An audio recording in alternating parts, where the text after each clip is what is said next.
Hi and welcome to Scholars Tutorial. I'm Jay and this tutorial will be talking about charges. Now the login account is for Abo Samuel. Abo Samuel happens to be a bursar in the school system.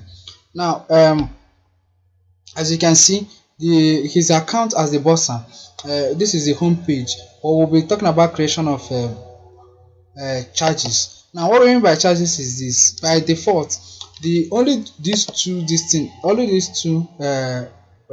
types of fees are what the application is configured with. That is tuition fee and boarding fee.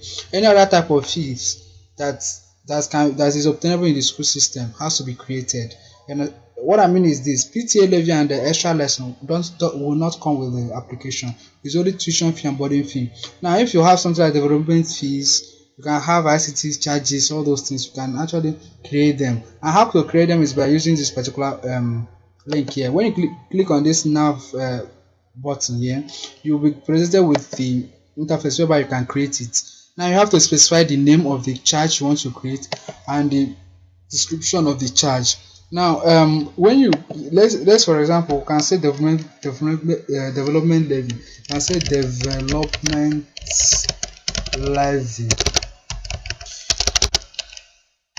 levy, then we'll put a description. Then when we save it, it becomes one of those fees that will be paid by students in the school system.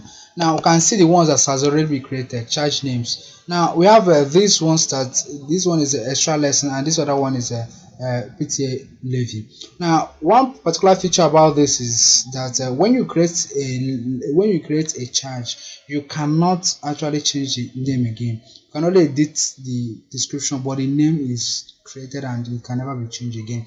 Especially whereby I want to edit extra lesson, we can click here, and what you can edit is the description of extra lesson.